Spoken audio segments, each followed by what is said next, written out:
Les sockets en titane. Bonjour et bienvenue à toutes et à tous dans les Sockets en titane, l'émission qui met le vélo à l'honneur sur Radio Campus tous les deuxièmes vendredis du mois de 18h à 19h30.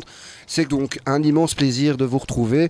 On a une belle brochette d'invités, à commencer par Thomas de Dioxyde de Gambette et de la BCLF. On en parlera pour commencer cette émission.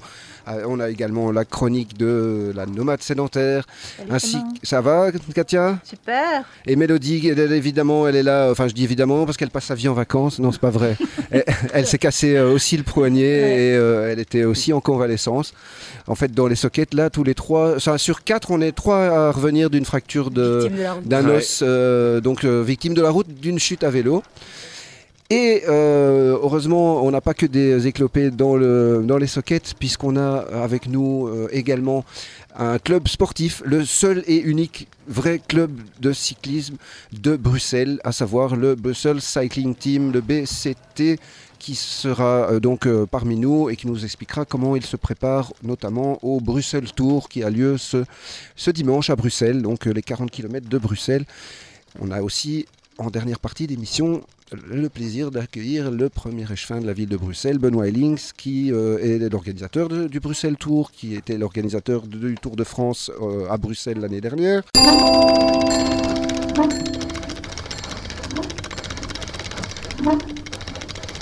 On est un peu le cœur lourd quand même aujourd'hui, parce que l'actualité concernant les cyclistes à Bruxelles n'est pas super rigolote, vu qu'il y a une tension qui s'accroît de plus en plus entre automobilistes. Oui, virtuelle, la tension quand même. Alors voilà, précisons dès le départ que cette tension s'avère d'abord être virtuelle. Voilà, et qui est le fait, on en parle beaucoup, mais voilà, c'est beaucoup de bruit.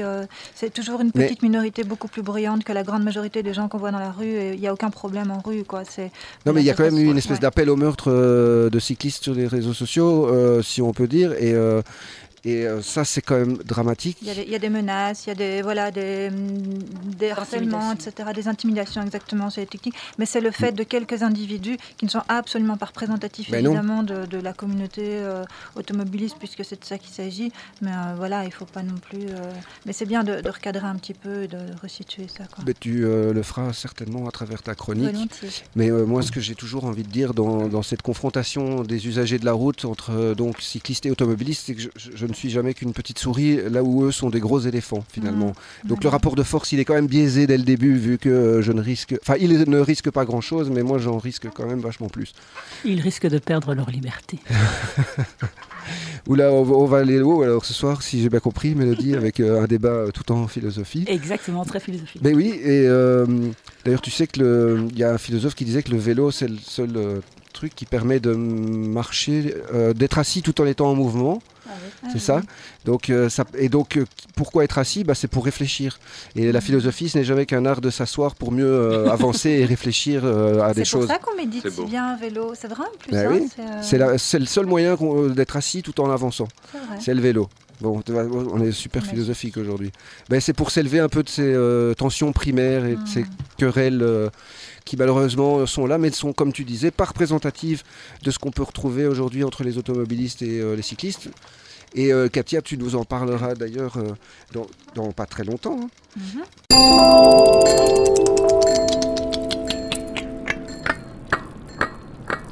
Le BCT va aussi nous parler sûrement de ce qu'ils font, parce qu'ils font pas que du vélo sportif. Ils se déplacent aussi sûrement à vélo à Bruxelles pour leur mode de déplacement. Je me demande ce que des gars qui savent rouler bien comme eux font aussi, s'ils ont aussi des querelles, ou si au contraire ils s'en sortent mieux que nous. Mais je ne pense pas en fait. C'est l'infrastructure qui pose problème, Katia. Souvent, c'est l'infrastructure dont J'étais qui sur pose Twitter la plupart. parce que les gens sont déjà en train de m'interpeller sur Twitter. Il y a Sindai qui dit toute première fois que je peux écouter les sockets en titane en live sur Radio Campus. Bonjour Sindai. Eh bien, bonjour à elle et à toutes et tous qui nous écoutent en plus.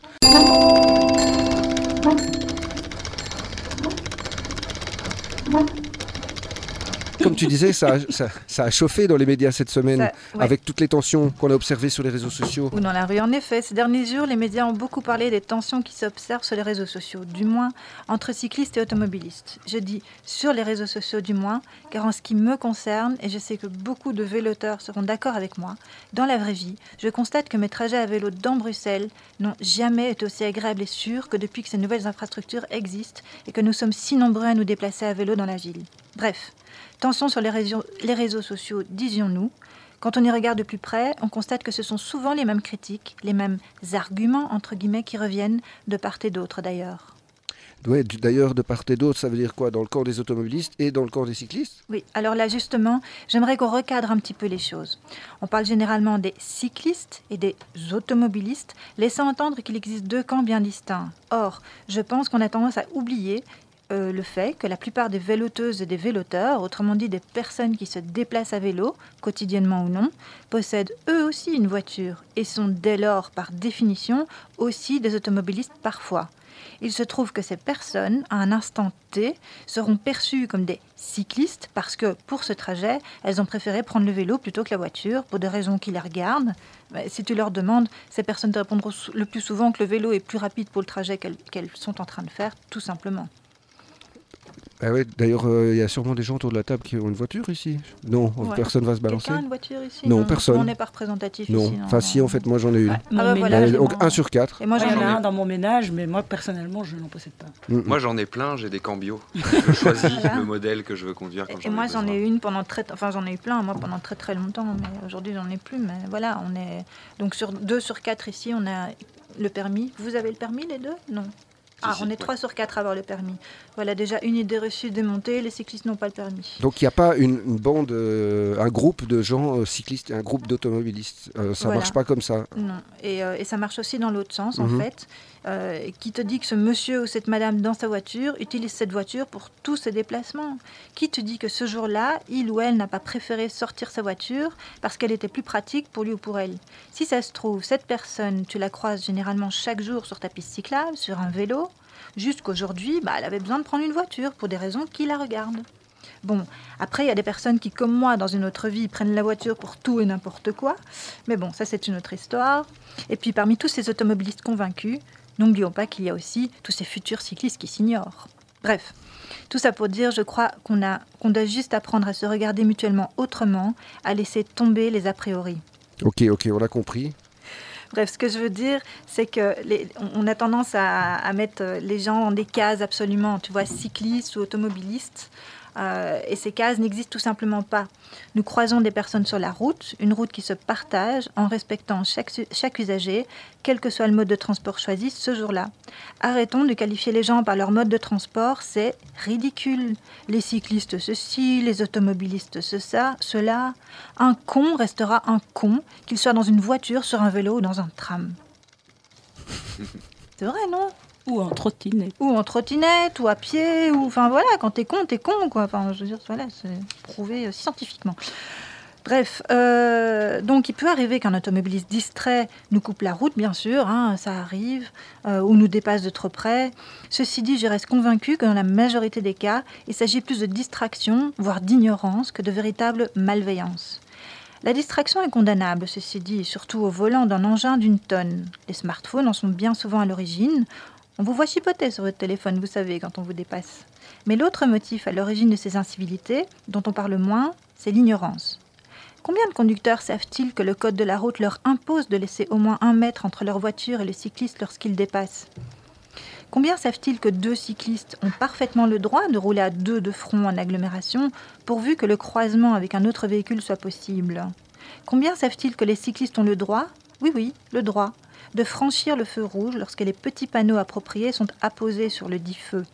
Combien savent-ils que le cycliste a le droit de traverser le passage piéton sur son vélo?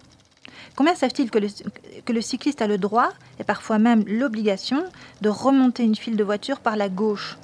Combien savent-ils qu'en l'absence de pistes cyclables, le code recommande aux cyclistes de rouler à distance d'1 mètre au moins des voitures stationnées ou du trottoir pour sa sécurité. Donc si vous voyez des cyclistes au milieu de la rue, c'est pas pour vous embêter, hein, c'est juste pour sa sécurité, il a le droit de le faire. Bon, j'espère qu'on a compris, là, enfin tout le monde a compris, surtout ceux qui nous écoutent. Non, d'accord, j'arrête. Mais de nouveau, quand je dis que beaucoup d'automobilistes ignorent ces règles, ça vaut aussi pour les cyclistes, puisque de nouveau, il s'agit souvent des mêmes personnes. Oui, mais c'est quand même pas intentionnel, c'est des incivilités, d'accord, mais il y en a aussi pour les personnes à vélo, non ? Oui, elles sont dangereuses aussi pour les personnes à vélo, bien sûr, et c'est pourquoi le cycliste est souvent frustré, car il a le sentiment qu'il doit faire doublement attention quand il se déplace en ville à vélo. Il doit faire attention à éviter la chute accidentelle, que ce soit à cause des nids de poules, des rails de tram, dont notre invité ici aujourd'hui pourra témoigner plus tard. Hein. On s'est tous pris à un moment ou à un autre les rails de tram et autres objets qui traîneraient sur la chaussée. Il doit faire attention à toute une série d'éléments, donc, et en plus, il doit anticiper les réactions possibles des voitures qui l'entourent et la distraction potentielle de leur conducteur. Mais c'est normal, Katia. Bien sûr, c'est normal, mais le souci, c'est que la voiture, vue depuis une selle de vélo, c'est juste un gros objet métallique. Impossible de voir le conducteur dans la plupart des cas et d'établir un contact visuel comme on le ferait avec un autre cycliste ou avec un piéton. Du coup, on est obligé de s'en remettre à la seule technologie, à savoir les clignotants, pour essayer d'anticiper ou de deviner les mouvements du véhicule. Ceci dit, sachant qu'on ne peut pas se fier à 100% à cette technologie, on est obligé, quand on est à vélo, d'anticiper tous les cas de figure quand on s'approche d'une voiture ou qu'une voiture s'approche de nous. Le conducteur ou la conductrice m'a-t-il vu ? Va-t-il respecter ma priorité ? Va-t-il ralentir ? Impossible de le savoir, bien sûr. Il y a juste un truc, c'est que si tu remontes une voiture par la droite, regarde la roue avant, si elle fait mine de s'incliner, c'est qu'elle montre donc une intention de tourner. Il faut toujours avoir un œil sur cette roue avant d'une voiture en la doublant par la droite ou même la gauche. Tout à fait, mais si on remonte une file de voitures, toujours visualiser la roue avant d'une voiture qui pourrait vous couper la route brutalement. Tout à fait, voilà.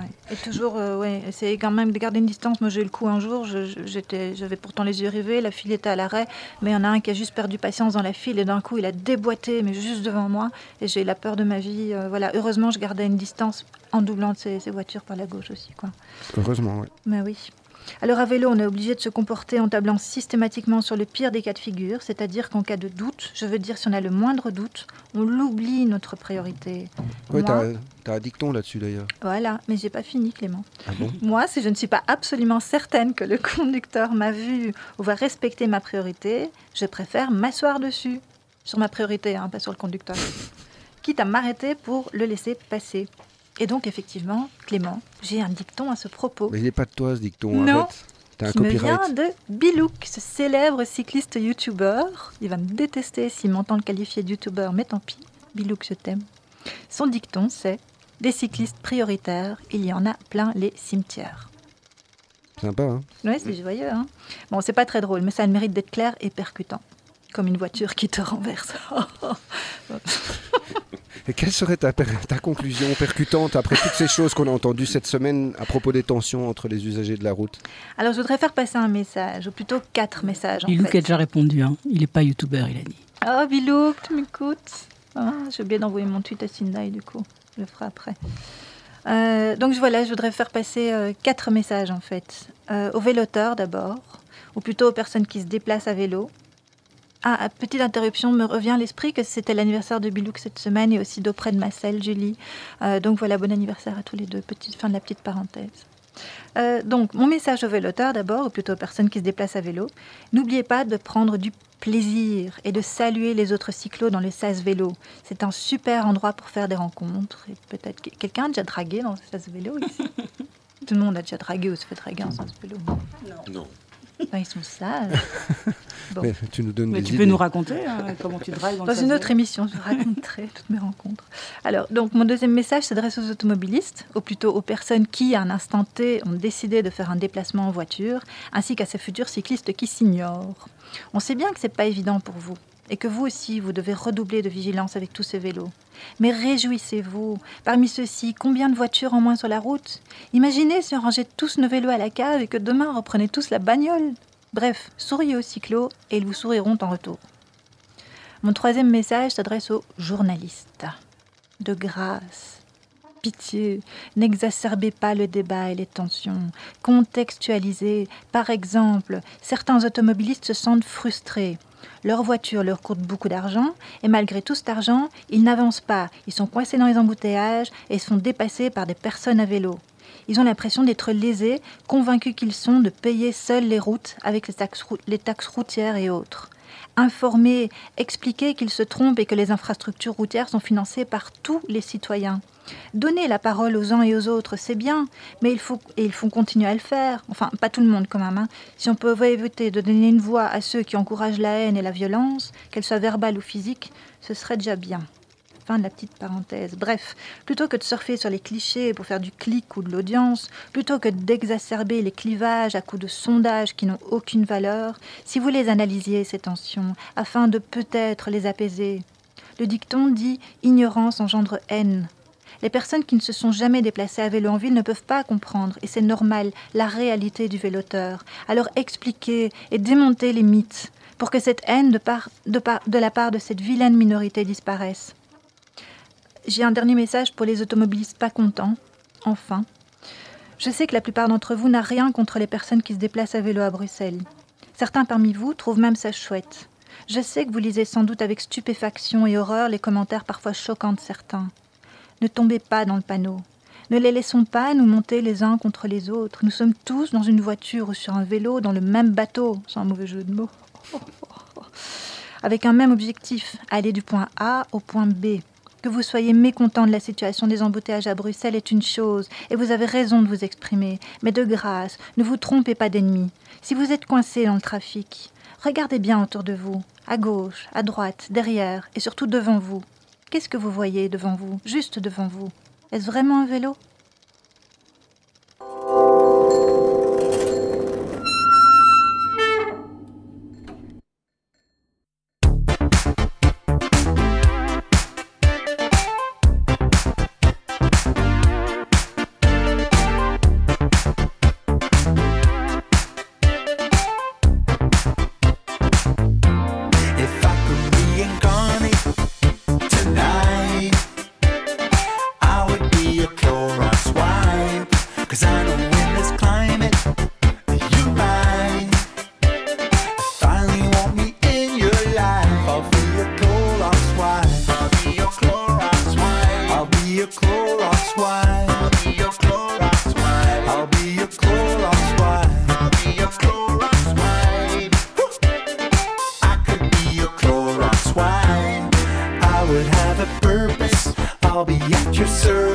Let me wipe your surface, cause that don't make me nervous. I'll be so effective, you won't be affected. I'm not trying to be your man, I'm just your disinfectant. If I could reincarnate tonight, I would be a Clorox wipe. Cause I know in this climate, you might finally want me in your life. I'll be a Clorox wipe. I'll be your Clorox wipe. I'll be your Clorox wipe. I'll be your Clorox wipe. I'll be your Clorox wipe. I'll be your Clorox wipe. I could be your Clorox wipe. It would be so nice if we could reunite. You took me for granted, now you're paying twice the price. And I will feel superior, all up in your areas. I can keep your love and I'll just kill all the bacteria. If I could reincarnate tonight, I would be a Clorox wipe. Cause I know in this climate, you might finally want me in your life. I'll be your Clorox wipe. I'll be your Clorox wipe. I'll be your Clorox wipe. I'll be your Clorox wipe. I'll be your Clorox wipe. I'll be your Clorox wipe. I could be your Clorox wipe. So let me wipe you down. Wipe you down. Let me wipe you down. Wipe you down. So let me wipe you down. Wipe you down. So let me wipe you down. Wipe you down. So let me wipe you down. Wipe you down. So let me wipe you down.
De retour sur le 92.1 Radio Campus Bruxelles. Merci si vous nous rejoignez et merci d'être là fidèle à l'émission dédiée au vélo. On a avec nous Thomas Soufflant qui est ouvrier pédaleur à Dioxyde de Gambette. Bonjour Thomas. Salut. Une boîte de coursier assez ancienne quand même. Hein. Katia a quelque chose à nous dire. Oui, il y a Bilouk qui voudrait savoir ce que c'est la musique que tu viens de passer parce qu'il aime beaucoup. Oui, et honte à moi, je n'ai pas dit ce que c'était. Merci. Les relances, la musique. Chroméo, Clorox. Donc c'est Chroméo et c'est le morceau Clorox Wipe. C'est un nouvel album. Et donc, comme je disais, Dioxyde de Gambette, c'est une coopérative. C'est une coopérative, ouais, coopérative depuis 2015, mais la société existe déjà depuis 2008, donc ça fait plus de 12 ans que ça livre à vélo à Bruxelles, donc ça n'a rien de nouveau, la logistique à vélo. Ouais, toi tu as quel âge ? Moi j'ai 35 ans. Et tu es de Bruxelles ? Je suis français à l'origine, je suis pas mal baladé un peu partout en Europe, et je suis installé à Bruxelles depuis 7 ans maintenant. Et quel est ton premier souvenir à vélo ? Mon premier souvenir à vélo. Donc quand tu étais enfant, quand j'étais enfant, j'allais faire du VTT avec mon père. Donc mon premier souvenir de vélo, ça devait être quand j'avais 8-9 ans que j'ai eu un VTT à Noël et qu'on est allé rouler dans le bocage normand l'après-midi du 24 décembre avec mon père pour le tester. Voilà, merci. Voilà. Déjà, on voyage à chaque fois avec cette question et je suis très fier de la poser systématiquement. 25 ans de vélo. 25 ans, eh bien c'est pas mal. Et aujourd'hui, tu en as fait ton métier. Oui, et tu ne fais pas que pédaler puisque tu es aussi responsable d'un projet et pas n'importe lequel, c'est celui de la Belgian Cycle Logistic Federation. Tout à fait. Je l'ai dit bien en français comme il faut. Bien, bon accent. Bien, ouais. Donc c'est la BCLF qui veut rassembler différentes structures qui font de la livraison à vélo. Ouais, tout à fait. Ouais. Donc on a une vocation à faire un peu un réseau de petites sociétés de livraison. Donc en fait, on se rend compte qu'on est dans plusieurs villes à faire la même chose, mais on n'a pas forcément l'ambition d'aller empiéter sur le territoire des autres, parce que le vélo, et notamment la logistique à vélo, c'est quand même une affaire de gens qui connaissent leur terrain. Donc il n'y a personne parmi nous qui a la vocation d'aller travailler sur d'autres villes. Et donc en fait ce réseau nous permet de nous organiser un peu, de mutualiser certains achats par exemple, de jouer un petit rôle de lobby aussi au niveau régional et national. Et donc ça a été monté via un projet subventionné par la région de Bruxelles pour monter une plateforme de cyclistes. Et donc on a des membres donc à Bruxelles, avec Dioxyde, Molenbike, Urbike, sur Bruxelles, mais on a aussi des collègues de Mons, de Namur, de Gand, de Deinze, de Leuven, d'Anvers, voilà, donc on couvre un peu et de Liège, pardon, j'oublie les Liégeois. Et donc en fait ça a vraiment pour but de pouvoir répondre à des clients aussi en nous organisant, en sous-traitant entre nous. Et donc voilà, d'avoir vraiment un peu cette force aussi d'échange de bonnes pratiques. Voilà, et une plateforme de communication commune pour tout ce qui est logistique vélo, et donc tout ça aussi en mettant évidemment à l'écart tout ce qui est tout ce qui serait grosse société qui viendrait avec ses gros sabots, ses gros vélos pour nous piquer toutes nos parts de marché.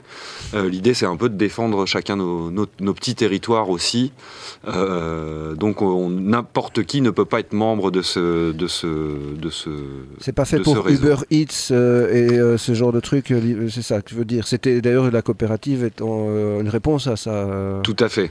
Donc c'est pour être plus fort par rapport à des acteurs comme ceux-là, notamment. Voilà, notamment, et aussi pour défendre une logistique à vélo qui est faite avec des gens qui sont employés, qui ne sont pas payés à la tâche, qui ne sont pas payés au lance-pierre, qui ne savent jamais combien d'heures ils vont travailler cette semaine et combien d'argent ils vont gagner à la fin du mois. Tous nos membres essayent en tout cas dès que c'est possible de proposer des contrats à leurs coursiers. Donc c'est pas parce que c'est livré à vélo que c'est du dumping, que c'est des gens qui ne gagnent pas bien leur vie. Il y a tout à fait. Donc voilà, l'objectif de Dioxyde de Gambette était ça aussi au début, de créer un job d'ouvrier pédaleur qui ait du sens et qui permette d'en vivre correctement. Et Dioxyde de Gambette en est quand même un des acteurs les plus importants. Mais toi, tu as une double casquette ici. Donc, autant tu es sur le terrain en train de pédaler, autant tu animes des conférences ou des sessions avec différents acteurs. J'anime un peu ce réseau. On rencontre aussi un petit peu de monde à l'extérieur. On fait un petit peu de lobbying. Donc, toutes ces tâches sont partagées. Et aussi, en effet, chez Dioxyde de Gambette, je ne fais pas que du vélo. Je fais du dispatch, de la prise de commande, de la prospection client. Voilà, un peu tout ce qu'il y a à faire dans notre corps de métier. J'y participe. Oui, parce qu'on avait déjà reçu Baptistine, qui est ouvrière chez vous. Hein, tout à fait, ouais. On l'avait déjà reçue dans les sockets. Et elle-même disait qu'on ne pédale pas tous les jours de la semaine. Ce serait trop fatigant. Il faut quand même s'aménager dans une semaine des jours sans. Tout à fait, ouais. Parce que en effet, on peut pas. C'est quand même un métier assez difficile d'être sur un vélo toute la journée. Surtout un vélo cargo. Donc un vélo cargo. Maintenant, on commence à utiliser, grâce à ces fabuleuses infrastructures, on peut remettre des remorques à l'arrière de nos vélos parce qu'on sait qu'on peut passer à peu près partout maintenant avec des remorques. Donc, avec 200 kg derrière, 60 kg à l'avant sur le vélo, il y a une assistance électrique, mais ça ne fait pas tout. Donc, un contrat à 35 heures avec 8 heures de vélo, 5 jours semaine.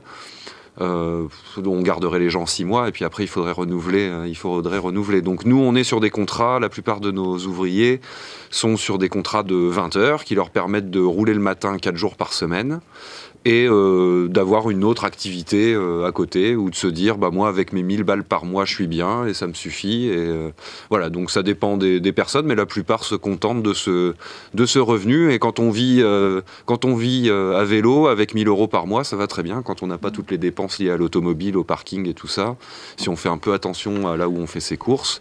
Vu qu'on connaît tous les magasins, vu qu'on connaît tous tout Bruxelles, on connaît les bons plans. Les coursiers à vélo connaissent tous les bons plans. Les invendus en fin de péremption, là, c'est ça, en fin de validité voilà, par exemple, non, pas spécialement. Non, les vrais trucs. Non, quand même des vrais trucs, mais on connaît les petits magasins bio qui vont bien et tout ça. Et voilà. Nous, ça faisait longtemps qu'on avait envie de recevoir des coursiers pour faire une émission spéciale coursier, mais ça sera encore le projet d'une autre aventure. Quoique, je peux faire le lien avec la suite de l'émission, même si on n'a pas encore fini tout à fait de parler de ce que tu fais, Thomas. Mais puisqu'il faut savoir que l'année passée avaient lieu les championnats d'Europe de coursiers à vélo, les ECMC, et qu'ils ont été organisés notamment grâce à la ville de Bruxelles et dans le cadre du Tour de France 2019, avec le soutien notamment, je pense, de monsieur Ellings que nous allons recevoir tout à l'heure. Ouais. Donc, je ne sais pas si toi, Thomas, tu l'avais fait, les ECMC à Bruxelles l'année passée. Non, parce que j'avais une blessure aussi l'année précédente. En fait, j'ai enchaîné 3 blessures, 3 années, 3 blessures. Ah bah en fait, ça va. En fait, tout le monde, je peux rouler à vélo, moi aussi, vu que tout le monde. Enfin, il faut pas être Superman et jamais se casser la gueule, du coup, pour être coursier à vélo. Non. Je pensais que non, en fait, il faut être juste humain. Voilà. C'est ça. Tout à fait. Ben oui, Katia aussi est une humaine, avec ses bisous, elle nous donne tout. Je suis un être humain. J'ai jamais vu autant de...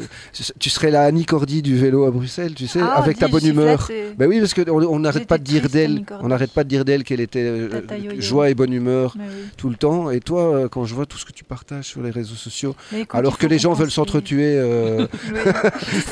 et que toi, tu es dans le monde des bisounours. Dans la vie, tout est une question de point de vue, Clément. Moi, j'ai décidé de prendre la vie, de mettre mes lunettes roses et de voir tout ça. On peut parler de bisounours ou pas, je suis très consciente de tous les problèmes qui existent dans le monde, mais ça sert à rien de s'apitoyer là-dessus non plus. Et Thomas, toi, ton point de vue en tant que professionnel, quand tu te trimbales avec un vélo qui est en plus un vélo cargo, est-ce que tu as plus de respect Ça t'intéressait pas ce que je te disais en fait, en plein discours philosophique et tu Je rebondis. Ça rebondit. Mais si, ça m'intéresse évidemment, comme tous ceux qui nous écoutent. Bah ouais, j'ai pas mal de choses à dire à ce sujet. En effet, nous, globalement, ça se passe bien. En fait, déjà, on est quasiment avec des camions. En général, on leur fait un petit peu peur avec nos gros vélos superchargés. Donc, c'est vrai qu'on va nous céder des priorités alors qu'on l'a des fois même pas. Donc, nous, globalement, ça se passe bien. Et il y a aussi le fait que, on est des professionnels, on est sur la route. On peut pas partir en vrille et commencer à insulter et tabasser des gens, quoi. Donc on représente une entreprise qui doit faire son job, donc on fait ça dans le respect et globalement. Et d'ailleurs, on se faisait la réflexion une fois avec une autre boîte de coursier, le coursier wallon à Namur. On se disait plutôt que de faire ces vidéos qu'on voit sur Internet avec tous les clashs cyclistes automobilistes, on devrait faire ces mêmes vidéos, mais avec tous les petits moments sympathiques que tu peux avoir sur une journée. Exactement. Un petit clin d'œil, un petit geste de la main, un petit merci avec tous ces gens qu'on croise sur la route. Et en fait, sur une journée, pour un incident, on va dire, tu as au moins 10 gestes de courtoisie. Donc, en fait, ce qu'il faut conserver dans l'esprit, c'est que c'est principalement de la courtoisie. On se laisse passer. Avec les chauffeurs de la STIB, tout se passe bien. Les éboueurs, tout se passe bien. Avec les autres livreurs, au final, nous, on arrive toujours à s'aufiler. On arrive à livrer plus vite qu'eux. Ils prennent les places. Ils sont sur les... Je pense qu'il ne faut pas trop se monter la tête. Très souvent, on est aussi... C'est ma piste cyclable, c'est ma piste cyclable.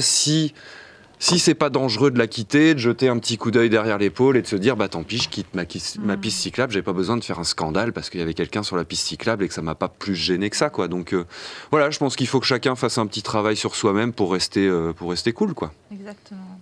Et après, de temps en temps, il y a des grosses frayeurs qui font qu'on va arriver tout tremblant à côté d'une voiture en disant et on n'arrive même pas à articuler et voilà, juste parce qu'on a eu super peur. Mais maintenant, j'ai mis un petit moment à essayer de contrôler ça à mes débuts parce que c'est vrai que parfois tu es frôlé et en fait tu as peur et donc quand tu vas parler à l'automobiliste, effectivement, tu as eu tellement peur que tu es en adrénaline, donc forcément tu vas pas lui parler très gentiment. Non. Et désormais maintenant quand ça m'arrive, en général je prends sur moi, c'est assez rare, mais si ça devait arriver, voilà, je prends sur moi parce que j'ai pas envie d'arriver avec un nœud au ventre à destination, mais vraiment si j'ai l'occasion d'aller y parler, je dis simplement vous m'avez fait peur en fait, parce qu'ils ne se rendent pas compte et c'est là que je parlais tout à l'heure, c'est souvent de l'ignorance, on ne se rend pas compte quand on est dans une voiture en frôlant un cycliste à une certaine vitesse, ça fait peur en fait. Ouais.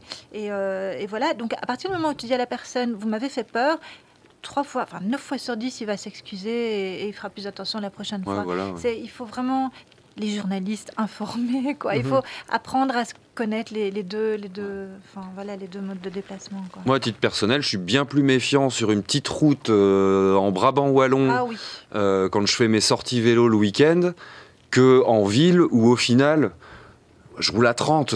Donc l'automobiliste qui me double à 50 ou 60, il n'y a pas un différentiel de vitesse aussi énorme.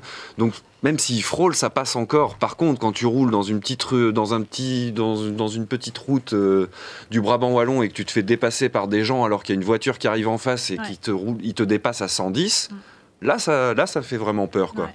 Moi en ville, ça va. Hein, par contre, moi l'histoire des cyclistes prioritaires au cimetière, moi ma priorité je la prends. Hein. C'est vrai. Ouais. Et t'as jamais eu de sale coup? Des petites frayeurs, des fois ça passe pas loin, mais j'ai la priorité, je la prends. Il n'y a pas de raison de pas la prendre, quoi. Il y a un moment. Il n'y a pas de règle, chacun fait comme il le sent, quoi. Voilà. Après, si je sens que ça va vraiment pas le faire, je vais m'arrêter, mais. Tu vas être prêt à mourir pour ta priorité. Voilà. Non, quand même pas. Voilà. Il y a des situations où tu sais que tu peux la prendre sans danger. Par contre, moi, je suis comme toi, je la prends, mais j'analyse aussi. Il y a des situations où je sais que je l'ai, mais si je la prends, je prends un risque. Ouais. Et là, clairement, je préfère ne pas prendre de risque. Oui, voilà. Ouais. S'il y a des endroits, bêtement, sur la rue de la Loi, là, moi, il m'est arrivé un truc où j'arrive assez vite, hein, je viens d'en haut, je viens de Schumann, et j'ai la priorité. La voiture a mis son clignotant, j'hésite, et je prends le risque d'y aller, mais je l'ai vraiment échappé belle. Ouais. Et là, effectivement, je suis arrivée au boulot comme ça, en tremblant, quoi. Et là, je me suis dit, bon, ben voilà, il faut parfois... la priorité, ça ne veut pas tout dire, quoi. Oui, voilà. Et puis, parfois, il y a aussi des trucs, des histoires de priorité qui sont ridicules de vouloir les prendre. Ouais. Quand on va se retrouver dans l'angle mort d'un camion ou l'angle mort d'un bus. Ouais, il y a des fois, il faut juste savoir se dire, tant pis, même si je suis à vélo et que je peux aller plus vite que cet engin, je vais quand même rester derrière parce que s'il décide de tourner, je sais qu'il ne me verra pas. De toute façon, il est sûrement sur son téléphone, donc il ne m'aura pas vu. Et voilà. De toute façon, en plus, l'excuse, en général, c'est « Ah, pardon, je ne vous avais pas vu ». Ah mais bon, c'est ça le problème en fait, parce que si vous me voyez pas, vous me voyez quand je suis sous vos roues. Donc ça, c'est vraiment la pire excuse. Avec les camions et tout ça, et même avec les voitures, il y a un angle mort à un moment donné, et ça, c'est vrai qu'on en est conscient aussi. Donc il faut toujours se méfier et ne pas se retrouver dans cet angle mort, et voilà. C'est du principe qu'on est invisible en fait, tu vois, qu'ils nous ont pas vus. Moi, je roule toujours en me disant ça, il m'a pas vu, jusqu'à ce que j'en ai la certitude, et voilà. Enfin... Ouais, puis le contact visuel aussi, c'est important. Ouais, voilà, mais quand toujours beaucoup de... très important. Quand on arrive à établir, c'est ça le problème. Avec une personne dans une voiture, c'est compliqué. Mais moi, je force parfois vraiment. Je regarde la personne. Genre, il faut insister. Voilà, et puis après, j'ai un petit. Et puis un petit geste, merci, voilà, et puis tout se passe bien, quoi. Puisque notre émission est une émission dédiée aux cyclistes, c'est vrai qu'il faut bien leur rappeler de ne pas rouler comme des dingues, c'est clair, et de créer contact visuel, et tout, comme vous vous rappelez bien. Parce qu'il y a quand même pas mal de cyclistes qui roulent n'importe comment. Et on se doit de le dire ici aussi. Il y en a aussi, quoi. Je ne sais pas s'il y en a pas mal, il y en a aussi. Voilà. Je pense pas que c'est à nouveau la majorité, mais c'est vrai qu'il suffit de voir un mauvais comportement et après les personnes dans les voitures vont se dire oui, voilà, ils vont. Et c'est humain, hein, on a tous tendance à faire des généralisations comme ça, mais c'est dommage, quoi. Et les feux rouges, je ne sais plus qui. On a déjà eu ce débat, les feux rouges. Ici, mais oui, mais par exemple, c'était comment il s'appelait qui venait ici avant. Enfin bref, il avait. Francky. Oui, voilà, Francky. Ouais. Il avait dit, et quand on démarre en masse critique au feu, moi je trouve ça génial. Attendez qu'il passe vert, on se retrouve à 10, à 15, maintenant, surtout c'était maintenant Vincent. On est super nombreux. Ah oui. Et quand tu attends que le feu passe au vert, tu redémarres en masse critique et tu es d'office protégé. Quoi. Enfin, et en plus, c'est chouette parce que tu es avec plein d'autres cyclistes. Donc, voilà. Merci beaucoup, Thomas Soufflant, d'être venu nous parler de ton boulot aujourd'hui. C'était un immense plaisir. Tu reviens quand tu veux.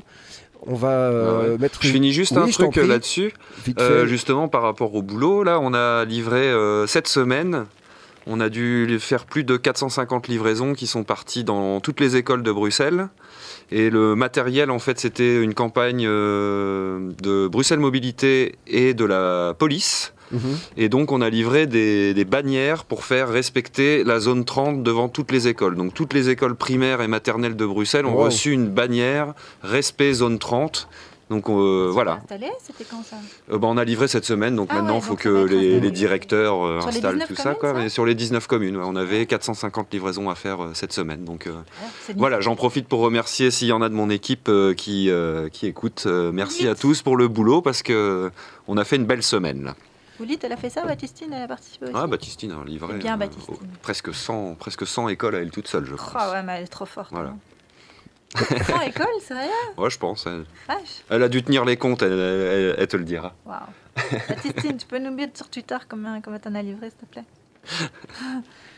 Et pendant le confinement aussi, vous aviez collaboré activement à un truc en 2 secondes, je pense. Ouais, pendant le confinement, on a livré énormément de bière chez les gens. Voilà. On a travaillé avec nos partenaires de toujours, qui s'appellent Hans Tummelings, brasserie bruxelloise.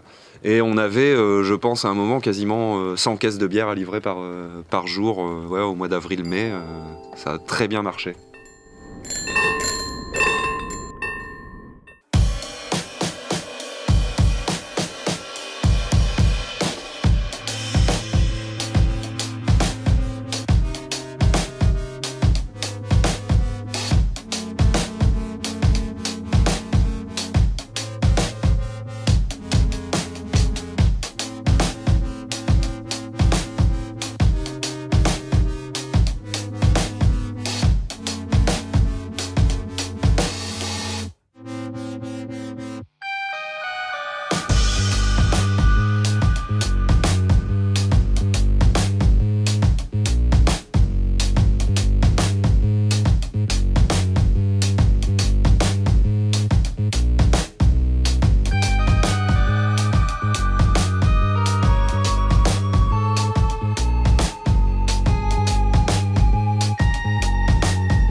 fait.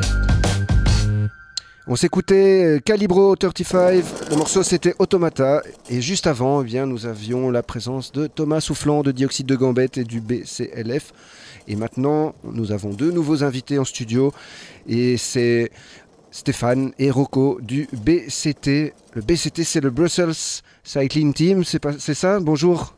Bonjour Stéphane, bonjour Rocco, bienvenue à vous. Merci d'avoir accepté l'invitation. Et donc, vous êtes des cyclistes sportifs, parce que nous, on a plutôt l'habitude de recevoir des cyclistes, des vélotaffeurs, comme on dit.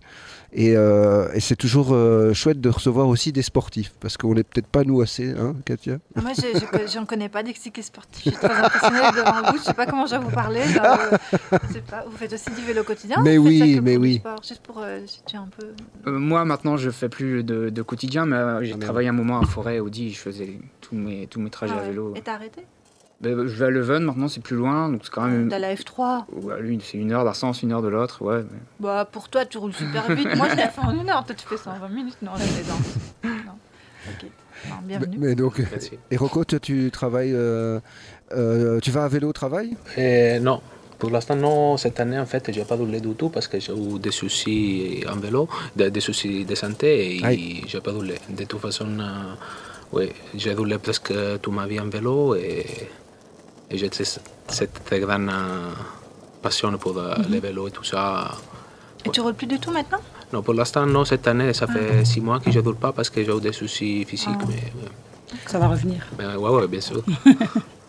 Mais oui, mais si Rocco est invité aujourd'hui, c'est parce que c'est le spécialiste du Tour de France et des courses cyclistes. Non, mais il y en a sûrement d'autres, mais aujourd'hui, c'est lui l'expert.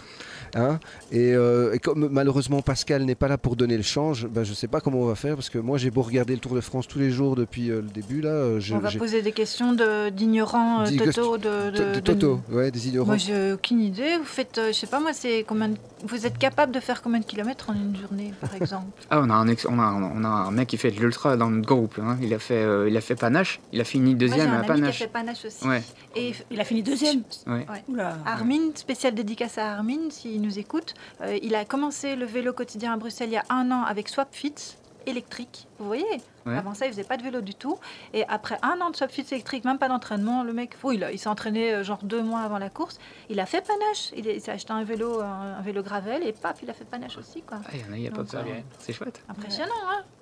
Mais donc, comme je disais, le BCT, Brussels Cycling Team, c'est le seul club sportif de Bruxelles officiel, parce que les autres, c'est des groupes de cyclistes, mais vous êtes un vrai club sportif? Oui, il y a une vocation à faire des courses amateurs derrière. Et ça, il n'y avait pas de club qui le proposait sur Bruxelles.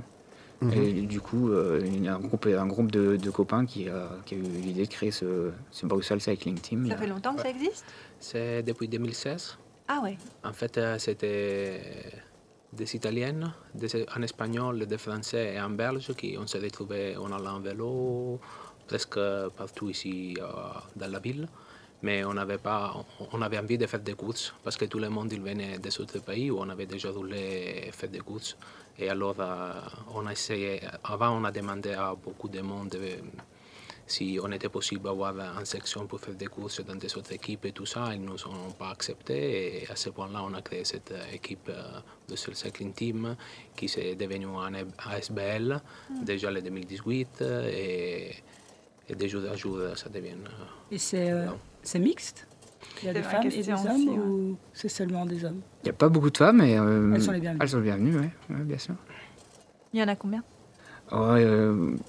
Pour l'instant, on connaît une fille qui est venue nous joindre, Julie, qui a créé Women Cycling aussi.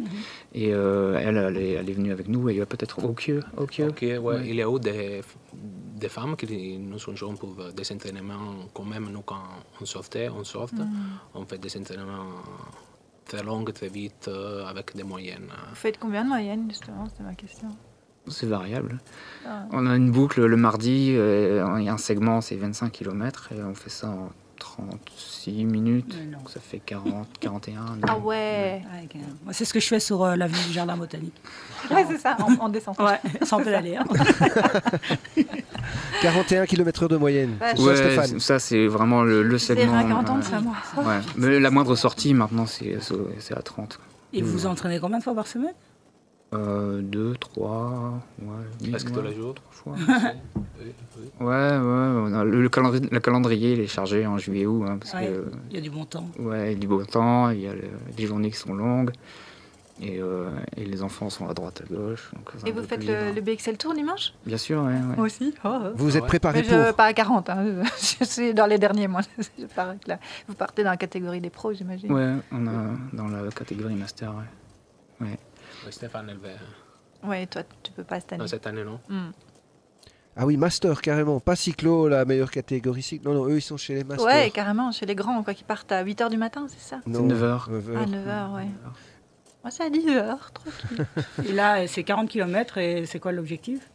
Là, c'est une course crash, donc le premier qui passe la ligne a gagné. Et en termes de temps, je veux dire, votre objectif? Ah, bon, on regarde pas ça. Ça va très vite, non? Ouais, ça va aller vite, ça sera pas 1 heure. 12 minutes. Easy, quoi. 50 minutes, moins. 45 et vous minutes. êtes... L'année passée, ça fait 43 de moyenne, je pense. Ouais. Et vous êtes entraîné à faire le parcours Ouais, on connaît bien le parcours. Vous connaissez. Vous avez fait les tunnels et tout, là, pour vous entraîner? Non. Il y a les tunnels, hein. Mhm. Ça, c'est génial, le tunnel. Là, je vais faire 70. Moi, c'est ce qui me plaît beaucoup dans cet événement, c'est que les gens découvrent la ville d'une autre façon. Complètement. Et avoir un parcours sécurisé.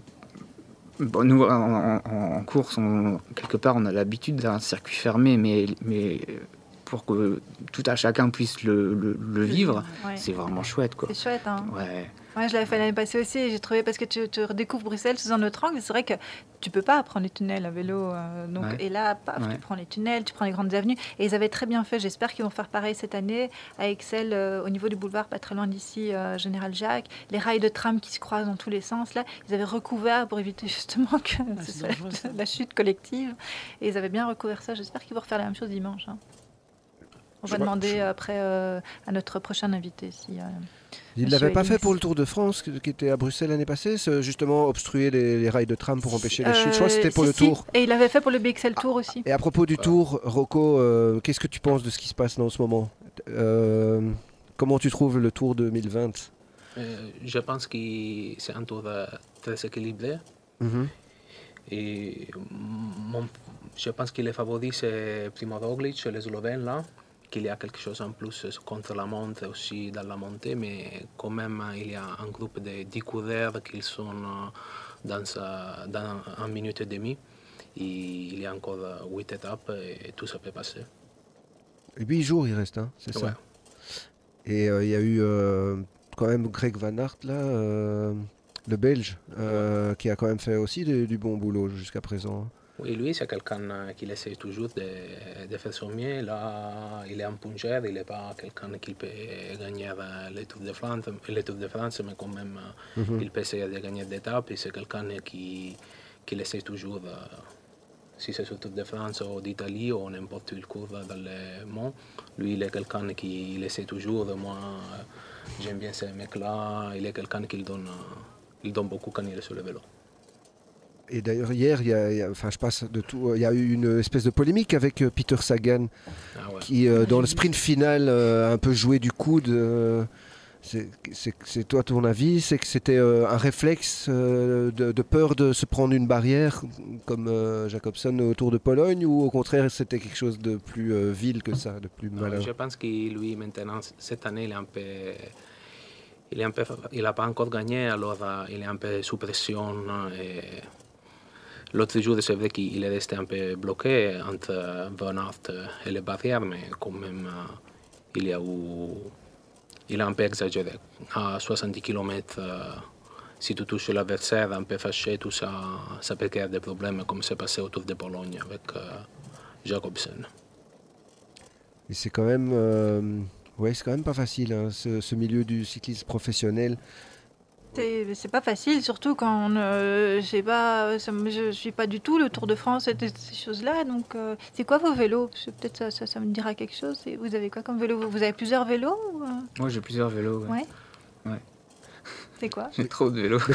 Combien? Il y a un magasin de vélos, je pense, chez lui. Tant que ça, oui. Mais t'as un Brompton, si je ne m'abuse. Ouais, j'ai un Brompton, ouais. Ça veut... non, mais comme quoi? T'en as combien, allez? Ouais, j'en ai 7. Et il y a la place pour garer tout ça? Il y a toujours la place, Mélodie.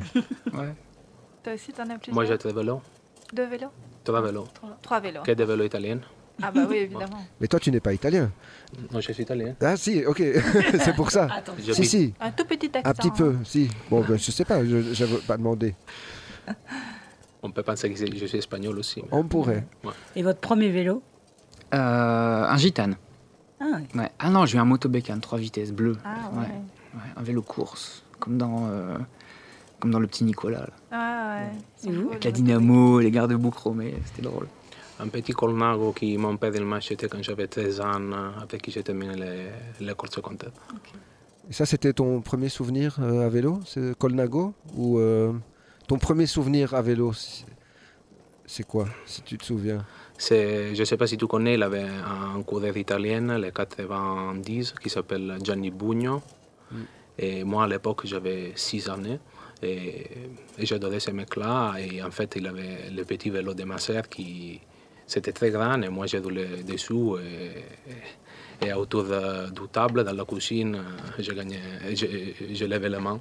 Ça, c'est encore... Ma mère, certaines fois, elle me rappelle ça. Elle n'aura pas. Et Stéphane, c'est quoi, toi? Moi, c'était une des premières sorties vélo avec mon père. On a changé de département. Et j'avais l'impression d'être allé dans un autre pays. On est passé du Nord à l'Aisne, parce que je suis du Nord. Et on avait changé de département et c'était incroyable pour moi à vélo. C'est magique, Oh, ouais. on est allé loin. Oh, j'avais, je sais pas, 8-9 ans. Ah ouais. Ouais. Et tu roulais déjà sur ton vélo? Ouais, c'est ça que mon père avait fait ça bien. J'ai toujours eu un vélo à ma taille. Ouais. Et on avait un chouette vélociste au village à côté. Il reprenait le vélo. Donc il faisait une ristourne sur un nouveau vélo. Et ce vélo-là, il le révisait et hop, il repartait vers un autre enfant. Ça, c'était chouette. Et tu préfères, t'es français donc, tu Oui. préfères rouler en France ou en Belgique? Les routes sont quand même meilleures en France. Ouais, mais c'est privatisé, ouais. Là, Ouais. les routes. Oui, mais après, tu disais que c'était chouette que la Belgique était le pays du vélo sportif. ça, par contre. Oui, ouais, c'est bien ça. sûr. Ça, Ouais. c'était Parce qu'il y a indéniable. plusieurs aspects. Donc, je ne parle pas que du revêtement, mais Oui. par exemple pour Ah, je préfère en Belgique. la sécurité. Est-ce que tu remarques, toi, une différence? Parce que donc, dans le cyclisme sportif, vous ne roulez pas dans la ville, vous faites des grandes distances, etc., plutôt en dehors des villes. Oui. Les comportements des automobilistes, c'est plutôt en Wallonie ou en Flandre déjà que vous roulez, ou peu importe? Ouais, 50. 50-50. Ouais, moi, on va plus quand même dans le Brabant wallon. Dans le Brabant wallon, Vers ouais. l'ouest, ouais. Ok. Et tu remarques une différence entre le Brabant wallon et quand tu roules en France, par exemple? Quand même, hein, la partie flamande, c'est plutôt plat. Ouais. Et la partie wallonne, ça commence à être un peu vallonné, avec des petites côtes et tout ça. Mais dans le comportement des automobilistes, par exemple? Avec la Flandre, il y a un gros écart. Oui, hein. Ouais. C'est que la Flandre, ils voient un groupe de cyclistes qui veulent traverser une grosse route, à la rigueur, ils s'arrêtent pour nous sécuriser le passage. Ouais. Ouais, alors qu'en Wallonie, non. Et en France? En France, dans le Nord, moi, ça se passe assez bien. Ouais. Bon, là, les routes sont larges, il y a des grands espaces, on voit quand même loin, donc il y a de la place. Quoi. Et en Italie, toi, tu as roulé en Italie aussi? Oui, quand je vais faire visite mes parents, oui, souvent. Et oui, si tu roules dans les petits rues, ça marche encore, mais si tu vas dans les rues plus grandes, des statales comme ça, c'est pas facile, c'est beaucoup dangereux. Oui, hein. Aussi là-bas, la surface, c'est pas génial, et il y a beaucoup de voitures. Les respects, c'est pas encore au 100%, mais ça commence quand même. C'est dans quelle région d'Italie? Plutôt dans le Du nord? sud. Ah, du sud, ouais. Dans le nord, ça va un peu mieux, non? Plus ou moins. Moi, j'ai roulé aussi beaucoup dans le nord, surtout quand j'étais jeune. Tout le monde a cette idée, mais je pense qu'il n'y a pas beaucoup de différence. Ah oui. Si après tu montes dans les Dolomites, les Alpes, là-bas, c'est différent. C'est des parcours par cyclistes. Il y a beaucoup de monde qui vont là-bas spécialement pour faire ça, alors c'est différent. Et donc vous êtes prêt, enfin non pas vous malheureusement, pas toi Rocco, mais Stéphane, tu es prêt pour dimanche, le Bruxelles Tour. Vous serez combien à participer? Je peux pas le dire ça. Ah c'est vrai, ça fait partie du mystère de... Non, je sais pas. Non, mais on sera une bonne dizaine, je pense. Eh ben, Ouais. c'est chaud quoi. c'est sérieux quand même. Mais vous faites pas 50 km, vous, les masters? Mais non. L'année d'avant, c'était 10 km de plus. Oui, non? et comme je pense, il y a eu des groupes qui se sont mélangés dans le bois de la Cambre et il y en a, ils sont sortis en ne faisant pas le nombre de tours requis. Ok. Ça a mis un peu Ah, mais oui, il y a eu une polémique. le doute et ils l'ont pas refait du coup. Le fameux bois de la Cambre. Ouais. Non, on ne parlera pas du bois de la Cambre. Et donc, pour les gens qui voudraient faire partie de votre club, parce qu'ils ont le niveau pour rouler avec vous, il suffirait de vous joindre via la page Facebook, c'est ça? Ouais. Tout simplement. Ouais. Attends, je note. Le Non, je BCT, déconne. donc. Ouais, Bon, ils nous voilà. contactent via la page et puis Répète le nom, je vais Mais on a partager partagé sur ça. Twitter. Mais en tout cas, nous, on l'a déjà fait sur Ouais, la page Facebook mais des j'ai pas mis sur Sockets. Twitter. Comment ça s'appelle déjà? Brussels Cycling Team. Bon, si tu permets, Katia, je vais passer à une chanson parce qu'on a Oh encore oui. notre invité Benoît Ellings qui doit venir. Il y a Pascal et Mélodie qui n'ont pas encore fait leur chronique. Et en tout cas, un grand merci Merci à vous. Stéphane et Rocco d'être venus nous Merci. parler du Brussels Cycling Team. Bonne merde pour dimanche. Merci. Mais encore vraiment merci. J'espère que vous êtes les bienvenus. Hein. Prenez soin de vous. Au revoir. Au revoir.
Moses Boyd, Stranger Than Fiction.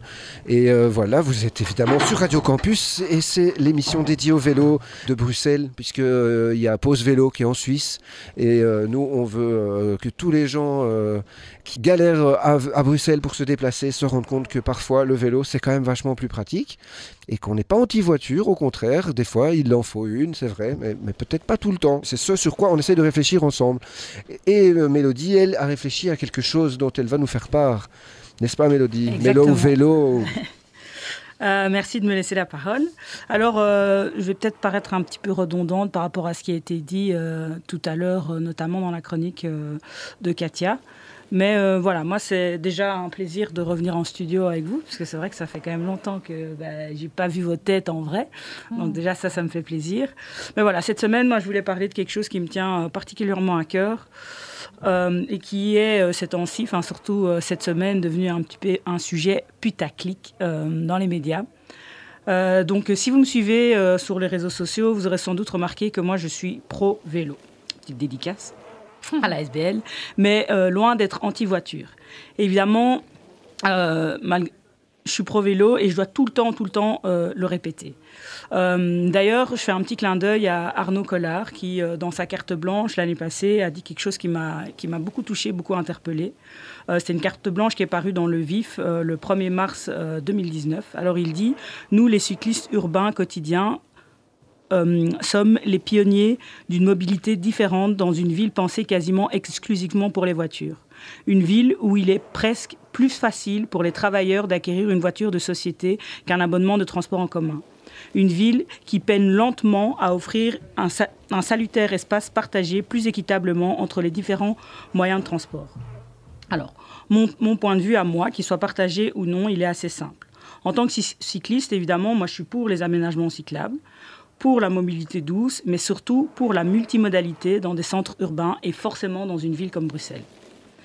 Je considère le vélo comme un moyen de transport à part entière et je suis pour le développement d'une culture de la bicyclette basée sur le partage équitable des espaces publics. À cet effet, d'ailleurs, je trouve que les cyclistes ou les piétons soient moins nombreux que les automobilistes n'est pas un argument valable pour ne pas aménager les espaces publics au profit des usagers faibles, deux roues ou non.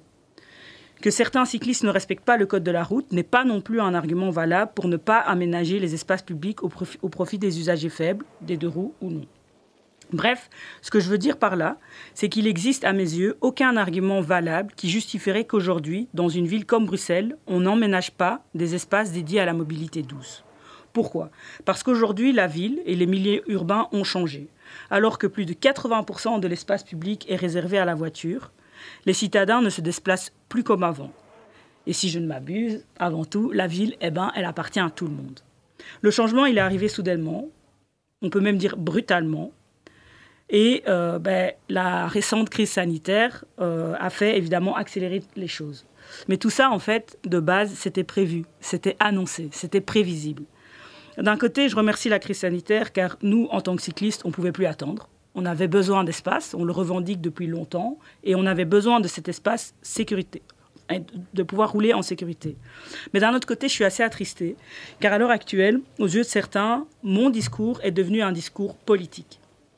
Moi, j'ai commencé à rouler à vélo, car j'en ai eu la possibilité, grâce à la journée sans voiture, il y a 4 ans. Et depuis, tous mes déplacements, je les fais à l'aide de mon vélo. J'habite à Bruxelles et je travaille à Bruxelles. Et j'estime, personnellement, que c'est le plus simple pour se déplacer, lapsus. Et d'ailleurs, on sait aujourd'hui que la plupart des déplacements maison-travail à Bruxelles sont des distances de moins de 5 km. Ouais. Et moins de 5 km en vélo, c'est 15 minutes, 20 minutes de vélo. Donc, c'est vraiment pas beaucoup. Mais par contre, en voiture, j'ose pas imaginer ce que ça peut, en tout cas à certaines heures, et on l'a remarqué, ça peut être très compliqué. Moi, je le faisais, je faisais ça. Une fois, j'ai mis 40 minutes. Pour faire 5 km, c'est incroyable. Et donc, surtout, moi, moi, j'ai commencé à rouler à vélo avec aucune conviction écologique dans mes intentions. Ça, pour moi, c'est très important. Comme la plupart des cyclistes. Voilà. Parce qu'aujourd'hui, on dit de moi, on dit de nous, que nous sommes anti-voiture, écolo-radicaux, cyclotouristes, extrémistes du vélo, bobo-utopistes, Et j'en passe. Je ne sais pas si tu en as quelques-autres. Les Khmers verts. Hein, les Khmers verts, ça j'ai entendu. C'est juste horrible, parce que quand tu connais un peu l'histoire des Khmers rouges, bref. Bref, on ne va pas rentrer dans le débat, on en a déjà assez parlé.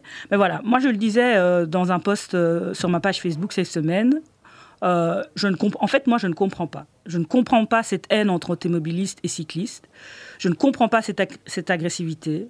Ce que je vois, ça m'écoeure. Ce que j'entends et ce que je lis, ça m'écoeure. Et comme le disait tout à l'heure Katia, on est en train de créer une opposition entre des groupes soi-disant distincts, les automobilistes et les cyclistes. Ce que je ne comprends pas, c'est pourquoi le vivre ensemble devient une affaire de privation. À en croire certains, construire une piste cyclable, c'est priver un groupe au profit d'un autre. Je n'ai rien contre la voiture, elle est nécessaire pour certains, indispensable pour d'autres, mais je refuse de croire que le changement soit une histoire de privatisation. Au contraire, c'est une histoire de partage. Personnellement, j'ai été victime de plusieurs agressions, pas physiques, verbales, souvent alors que j'étais en droit. Même si on en a discuté, avoir priorité, c'est pas forcément... faut pas toujours la prendre, on peut prendre des risques parfois. Mais je sens depuis quelque temps une tension qui monte, une agressivité latente. Mais rappelons-le, nous n'en sommes pas responsables en tant que cyclistes. Ce n'est pas parce que j'ai un vélo que je crée une tension. En tout cas, c'est comme ça que moi je le vois. Et qu'on se le dise, tout comme certains automobilistes, certains cyclistes non plus ne respectent pas le code de la route. Pendant des années, la voiture a eu une place centrale dans nos sociétés, mais les temps changent. Et on le sait, dans le monde individualiste dans lequel on vit, partager, c'est perdre une partie de son pouvoir. Et je pense que c'est ça qui traumatise. C'est que, je disais tantôt, ils perdent leur liberté, et liberté, c'est synonyme de pouvoir. Et donc, en tout cas, une certaine catégorie de personnes, et on le répétera jamais assez, ils sont minoritaires, mais ils font beaucoup de bruit. Et ils ont, je pense, l'impression de perdre une partie de leur pouvoir. Merci Mélodie. Mélo Vélo. Le 11 septembre. Nous avons ce mois-ci échappé à des sujets encore moins réjouissants que l'impact du Covid sur la pratique du cyclisme. Ma première intention était de traiter des liens entre cyclisme et djihadisme et des avantages du vélo sur l'avion en termes de sécurité et géostratégie internationale. Mais à la lecture du site de la RTBF hier, je me suis rendu compte que le djihad s'est déplacé et que la radicalisation à combattre aujourd'hui est celle de certains automobilistes bruxellois. Tous les critères sont rencontrés. Violence, haine de la différence, réseaux sociaux aussi purulents qu'anonymes. Le titre de l'article en question ? Insulte sur les réseaux sociaux à l'encontre des cyclistes, la tension monte à Bruxelles. Quelques exemples tirés des messages de ces groupes Facebook que j'ai été visiter. Un bon cycliste est un cycliste mort. Ouais, facile et historique. Le premier cycliste qui joue le guignol embrassera mon pare-brise. Je vous passe le reste, tout est du même acabit. Si j'ai choisi de ne pas retenir ce sujet, et croyez-moi, j'ai dû me faire violence, c'est tout simplement que je pense que, malgré les accros d'aujourd'hui et les aménagements certainement nécessaires, la voiture n'est tout simplement pas la solution d'avenir pour Bruxelles, et que la résistance au changement, si elle est certes humaine, persiste en général davantage chez les cons. Donc, aujourd'hui, rien à voir avec tout ça. Aujourd'hui, j'ai envie de vous parler d'un champion d'exception, dont le palmarès n'a rien à envier à celui d'Eddy Merckx. Savez-vous qui a été 34 fois champion de France dans 3 disciplines différentes, 9 fois champion du monde et médaille d'or olympique, a obtenu 31 victoires d'étape au Tour de France et a commencé sa carrière en 1979 par une victoire en championnat de France et l'a terminé en 2011, 32 ans de carrière s'il vous plaît, par une victoire au même championnat de France, réalisant par ailleurs la même année une 5e place au championnat du monde. Qui a obtenu 30 médailles aux Jeux Olympiques et qui détient encore aujourd'hui un record de l'heure établi en 1996. Vous ne voyez pas ? Eh bien en fait c'est pas un champion, c'est une championne. Il s'agit de Jeannie Longo. Jeannie est née en 1958 à Annecy et elle a commencé sa carrière sportive en ski alpin. Tiens, comme Roglic. Mais c'est en cyclisme qu'elle excelle. Et elle est à ce jour la cycliste la plus titrée de toutes, avec 1157 victoires depuis sa première licence. Elle forme un couple à part dans le milieu cycliste avec son entraîneur et mari, très indépendante. Elle ne fait pas vraiment partie réellement d'une équipe. Elle a toujours été une sportive très individuelle. Et donc elle forme un couple à part avec Patrice Ciprelli, qui est un ancien skieur, membre de l'équipe de France de ski. Avec lui, elle va monter une équipe cycliste pour aider les féminines à percer, mais sa domination et son militantisme lui vaudront pendant de longues années l'animosité de la fédération, qui va lui reprocher de ne pas vouloir se retirer assez rapidement. À un tel palmarès vient bien entendu s'ajouter une bonne affaire de dopage, sans laquelle aucune carrière de champion ne serait complète. Elle sera cependant relaxée de toute poursuite disciplinaire par la Fédération française de cyclisme, et l'athlète ne faisant plus partie de la liste des sportifs de haut niveau soumis au contrôle, elle ne sera pas pénalisée. Techniquement, elle est donc clean. Tout ça n'est déjà pas mal, mais Janie, en parallèle à ses activités sportives, joue du piano et est lauréate du concours annuel international de piano de Besançon. Elle fut aussi par ailleurs pendant des années adjointe du maire de Grenoble, Alain Carignan. On ne peut que déplorer le désintérêt historique de l'UCI pour le cyclisme féminin pendant des décennies. Et ne soyons pas naïfs, le cyclisme de compétition est un sport dirigé par les constructeurs de cycles, américains pour la plupart. Et si le cyclisme féminin explose aujourd'hui, ce n'est pas à mon avis le résultat d'un changement de mentalité et d'une nouvelle ouverture d'esprit, mais la réalisation par ces mêmes constructeurs que le marché offrant les plus belles marges de progression aujourd'hui est celui des femmes, et qu'ils n'atteindront pas leurs objectifs de vente en nous vendant uniquement des freins à disque ou des vélos de gravel. Quoi qu'il en soit, l'athlète le plus titré du cyclisme n'est pas un cycliste, mais une cycliste. Et Laurent Jalabert aurait dû s'en souvenir quand il a dit, certes il y a des années, quand il a dit sur l'antenne de France Télévisions que le cyclisme féminin n'avait aucun avenir, tant une femme à vélo manquait d'élégance. Finalement, il semble bien que la résistance au changement est bien une valeur partagée chez les cons. C'est QFD. Au mois prochain, les Forçats.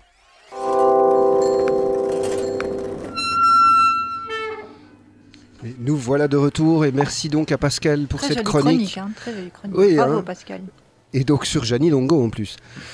Et nous avons donc notre dernier invité qui est par plaisir parmi nous ce soir, et c'est Benoît Ellings. Bonjour. Bonjour. Merci d'avoir accepté notre invitation pour nous parler notamment de l'organisation du Bruxelles Tour qui a lieu ce dimanche, mais aussi de votre travail dans le cadre du Tour de France l'année passée. Qui donc a été organisé par votre cabinet notamment et par la ville de Bruxelles. Oui, et la région. Et la région évidemment. Et cette année, le Bruxelles Tour qui en est à sa 4e édition, si je ne m'abuse. Oui, la 4e. Oui. Mais s'inscrit toujours dans le cadre de Bruxelles Tour de France 2019. Ben oui, donc il fallait qu'il reste quelque chose de cet énorme investissement public. Le Tour de France, comme ça a été dit par votre chroniqueur, c'est une énorme machine qui a permis de mettre des tas de vélos professionnels dans la ville il y a presque un an maintenant, enfin un peu plus d'un an. Et il fallait qu'il reste quelque chose de ça et de quelque chose d'accessible. Donc on a immédiatement pensé qu'il fallait à la fois, à côté de la course semi-professionnel aujourd'hui, qu'est le BXL Tour, il y ait aussi la possibilité pour tous les cyclistes de pouvoir rouler sur un véritable circuit, celui qui était celui du contre-la-montre l'année dernière, pendant le grand départ du Tour de France à Bruxelles. Et ça va se perpétuer de plus en plus et on va amplifier ça. Parce que c'est très important qu'on ne reste pas dans la dimension, disons, commerciale et ultra populaire du cyclisme, mais que ce soit populaire dans le sens où ça incite les femmes et les hommes à prendre leur vélo. Et c'est vrai que c'est assez exceptionnel parce que ça n'arrive pour tous les cyclistes quotidiens dont je suis, ça n'arrive jamais de pouvoir entendre ce bruit magique du peloton qui vous dépasse sur une avenue de Bruxelles. Et les applaudissements des gens. Moi, je l'ai fait l'année dernière, le BXL Tour. Moi, je suis cycliste quotidienne aussi. Je n'ai jamais participé à une course de ma vie. Je ne suis pas du tout cycliste sportive. Avec des copains, on se dit on va le faire pour le fun. J'ai adoré. Et on l'a refait la dimanche. On est dans la catégorie des touristes, évidemment. Voilà, comme moi. Mais c'est génial, quoi. Effectivement, on voit la ville sous un autre angle. Donc, c'est le même parcours, c'est le même tracé. Donc, il y a eu deux étapes à Bruxelles l'année dernière, du Tour de France. Il y a eu une étape qui est partie dans le Hainaut qui est revenu, et puis il y a surtout eu le contre-la-montre qui est resté dans la région bruxelloise. Et donc, oui, ces routes seront à nouveau complètement fermées et réservées toute la matinée aux cyclistes de tous les styles. Et tous les niveaux, oui. De tous les niveaux, oui, de tous les niveaux. Et il ne faut pas spécialement un vélo de course. Moi, j'ai vu des gens avec des vélos normaux. Enfin, c'est vraiment super. Pour avoir suivi la reine et son fils l'année dernière, donc je suis resté à un rythme doux. Tout le monde peut le faire, vraiment tout le monde peut le faire. Ils ont roulé l'année passée, le roi et la reine? La reine. Le roi regardait depuis la grille du château de Laeken. Et Benoît Ellings, toi c'est en tant qu'échevin des sports de la ville de Bruxelles ou premier échevin que tu organises ça, ou c'est plus en tant qu'échevin des sports? Non, c'est l'échevin, c'est le service des sports, c'est le BME Sport, c'est le bureau d'organisation d'événements de la ville de Bruxelles qui organise ça. Et pour nous, c'est très important qu'il reste quelque chose du cyclisme. C'est le paradoxe. On a le plus grand champion cycliste du monde qui s'appelle Eddy Merckx. C'est la raison pour laquelle la ville et la région bruxelloise ont voulu rendre hommage par ce grand départ du Tour de France. Ça coûte cher. Mais paradoxalement, on a assez peu de cyclisme sportif pratiqué dans la région bruxelloise. Ouais. Il y a quelques clubs de cyclisme, ils vous écoutent beaucoup, mais c'est pas comme... vous voyez, rien qu'à la ville de Bruxelles, on a 9 clubs de foot différents. On a des clubs de basket, en veux-tu, en voilà. Et des clubs de cyclisme. Et comment ça se fait qu'il y en a aussi peu? Ça, je ne sais pas. Le Bruxelles Cycling Team qui était juste avant, notamment, reçoit des sous grâce à vous. Hein. Oui. Donc, il n'y en a qu'un. Vous savez, moi, quand je suis arrivé il y a 18 mois au service des sports de la ville de Bruxelles, la première chose que je me suis dit, OK, si on investit autant de millions, donc c'était quand même 9 millions, le Tour de France. Le pas de porte que la ville a dû payer, et puis après, ce que les pouvoirs publics, régionaux et communaux ont dû payer pour organiser, qui est le principal événement sportif itinérant du monde. Donc il fallait l'organiser. La ville avait payé, donc il fallait l'organiser dans les meilleures conditions possibles. Et ça, c'est, quand vous regardez par rapport à ce que mes collègues de Nice ont dû endurer pour ce grand départ cette année, je veux dire, ça s'est vraiment bien passé. Vraiment bien passé. Et c'est d'ailleurs la même équipe d'hommes et de femmes, et il y a des femmes qui organisent le BXL Tour que ceux qui ont organisé le grand départ l'année dernière. Et donc, oui, quand je suis arrivé au service des sports, il n'y avait pas de subside au club de cyclisme. Donc, on organisait le Tour de France, et alors qu'on distribue pas mal de subsides pour promouvoir le sport amateur, évidemment, eh bien, on n'avait pas de club cycliste. Donc, on s'est dit, il faut amplifier ça, il faut profiter du Tour de France pour ça. Et donc, maintenant, on en soutient. Et l'événement BXL Tour va rester, ça c'est clair. Mais l'année passée, vous avez soutenu une initiative parallèle, c'était les ECMC, donc les championnats des coursiers, le championnat européen des coursiers, dont j'ai parlé en début d'émission. Je pense que c'est très bien tombé, parce que grâce à tout ça, ça s'est bien mis, quoi. Mais il y a une bonne conjoncture en ce moment. Le cyclisme quotidien dont vous parlez dans votre émission, et qui est pratiqué par plein de gens depuis plusieurs années, mais qui est pratiqué par beaucoup plus de gens depuis ces 8 derniers mois. Il faut mixer les deux. Et donc, moi, je vois chez mes amis cyclistes quotidiens, il y a une tendance à avoir de plus en plus un vélo de course. Où ils font des sorties. On a Mélo Vélo, qui s'est investir dans mon premier vélo de course. Je l'ai baptisé fiancé. Tu l'as baptisé fiancé. Exactement. Et moi, je vais bientôt passer aux courses aussi. Ouh là là, ça rigole plus, Benoît, ici. Mais la culture du vélo, c'est quelque chose de fantastique. Et il y a un mélange de culture ultra populaire dans le sens où Eddy, pour m'être promené avec Eddy Merckx dans la ville pendant le départ et après, c'est Eddy Merckx qui a fait le repérage du BXL Tour il y a 1 mois et demi. Avec une série de copains et de copines, parce qu'il y avait une équipe, pour le repérage, il y avait une douzaine de femmes. Eddy est une légende absolue, y compris pour des gens de ma génération ou deux générations après moi qui n'ont évidemment pas connu les exploits d'Eddy. Et il faut capitaliser là-dessus, parce que c'est une façon de mettre les pieds sur les pédales à des tas de gens, et en particulier les femmes. Je pense que ça, c'est un grand enjeu, parce qu'on est dans une transformation globale. Quand vous voyez le débat sur le bois de la Cambre, dont vous parliez ici avant, je suis passé par là pour voir s'il y avait vraiment des embouteillages.